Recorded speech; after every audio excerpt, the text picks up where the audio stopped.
Hey ladies and gentlemen, welcome back to another video. Thank you so much for joining me today. I hope you guys are doing well, and I hope that this video finds you safely.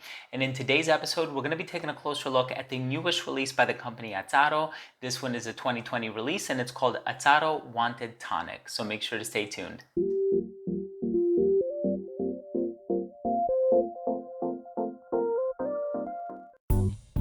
Now, before I begin the video, I do want to say that if you like fragrance reviews here on YouTube, if you like top lists, giveaways, pretty much any fragrance related content, please do consider supporting this channel by subscribing to it. All you have to do is click that red button in the corner, and this way you will be kept up to date on all of my future uploads.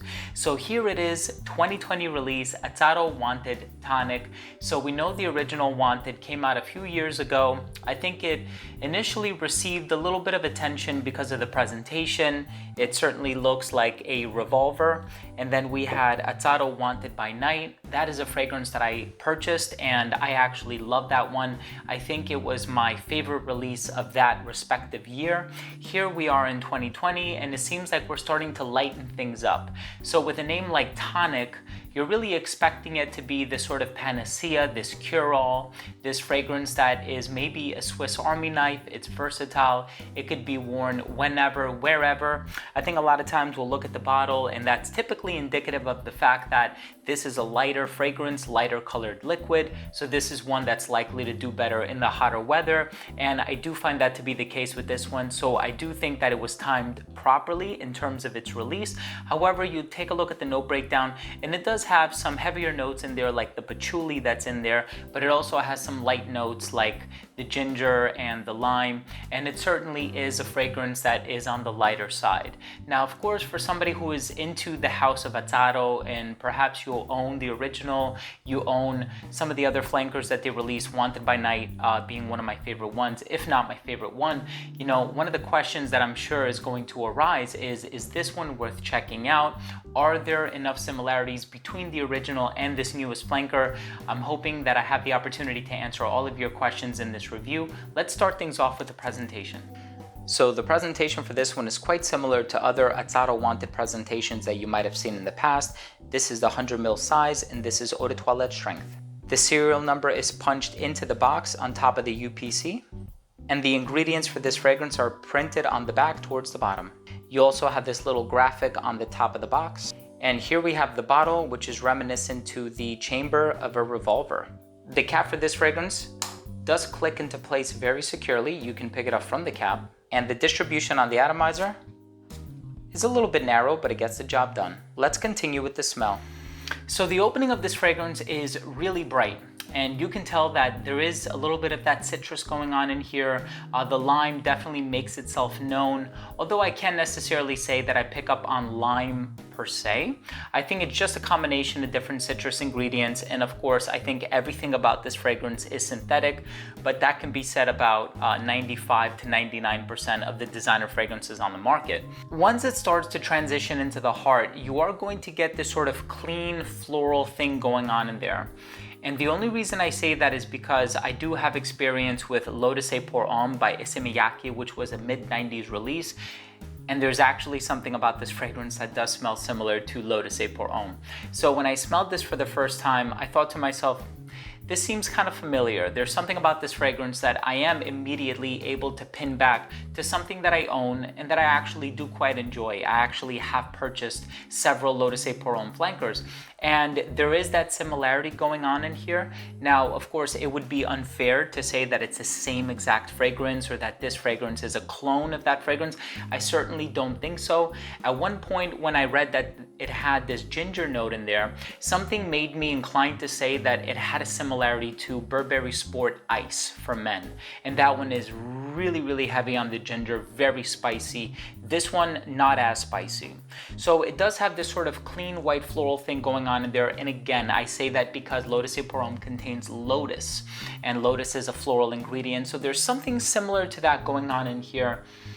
And in terms of that patchouli in the base, I can't really connect it to a patchouli that I've smelled in another fragrance that I would say smells similar to this, but I would venture to say that this one contains coumarin because there is something kind of sweet in the base. And yep, surely enough, it does contain coumarin.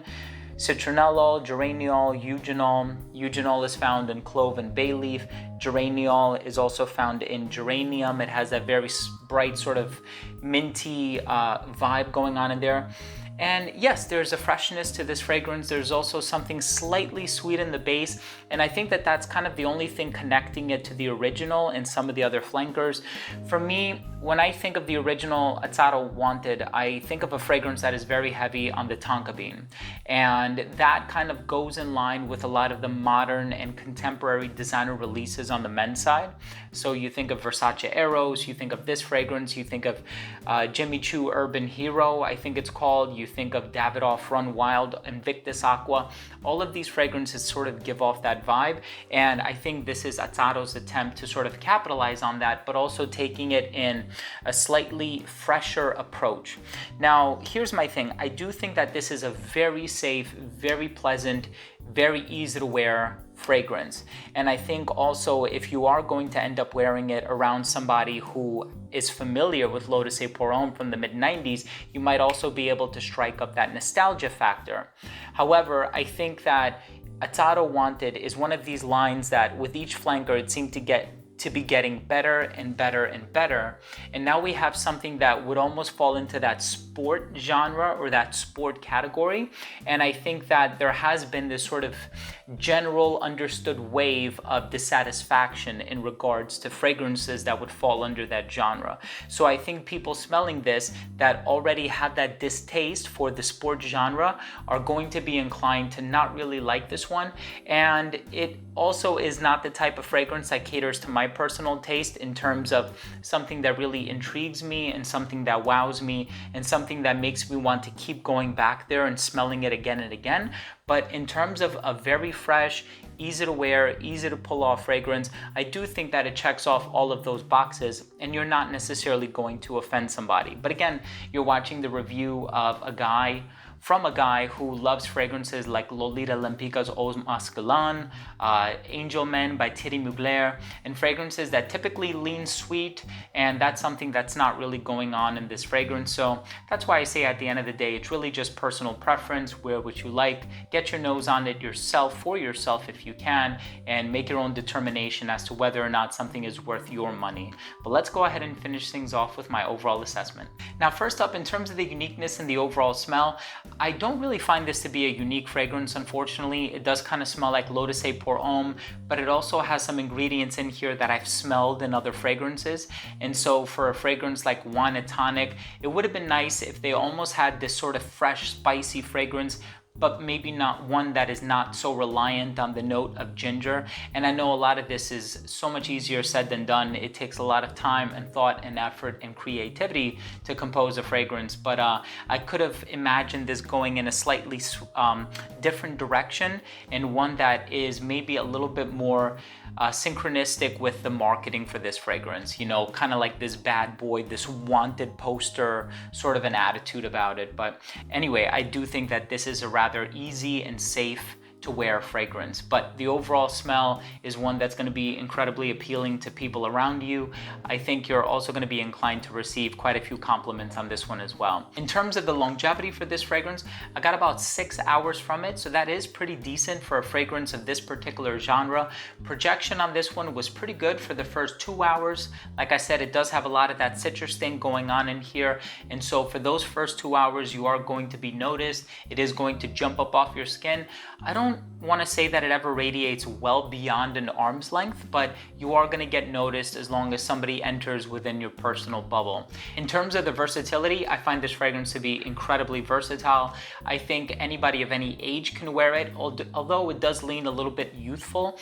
I think anybody of any sex can wear this one, believe it or not, because of that sort of clean floral component that's in here, although it is marketed as a men's fragrance. I think this is one that would really shine in the hotter weather, and so I probably wouldn't wear it in the dead of winter. But if you have like a warm fall evening or something, you can definitely pull it off there. And I do think that it leans a little bit more youthful. I think somebody who's a little bit more distinguished, a little bit older, would be inclined to wear something a little bit more refined and sophisticated as opposed to something youthful and sporty. In terms of the presentation, I actually do like the presentation for it. I think it looks a little bit cooler when it has a darker liquid in there, or I should say when there's that darker saturation on the bottle. But nevertheless, I do find it to be cool, while other people find it to be a bit kitschy. But my final verdict on this fragrance is, if you are a fan of these lighter sport type fragrances, I would recommend checking this one out. If also you happen to be a fan of L'Eau de Se Pour Homme by Issey Miyake and you want something, a more modernized version of that, perhaps a spicier, more fresh version of that using notes like lime and ginger, definitely check this one out. However, if you do want something a little bit more complex, something that pushes the boundaries a bit, I would definitely recommend looking elsewhere, as I don't think that this fragrance has much of that. So there you have it, ladies and gentlemen. Thank you so much for tuning in. That was my review of Azzaro Wanted Tonic by the House of Azzaro. If you own or have tried any of their fragrances, including this fragrance or any of the other flankers, I would love to know what you think. Go ahead and leave a comment down below. Also, please don't forget to comment, rate, and subscribe for future videos. This way, whenever I do upload future videos, they will be delivered straight to your feed. You never need to worry about missing any of my future uploads. Thanks again for watching. I love you all. We'll see you next time. Bye.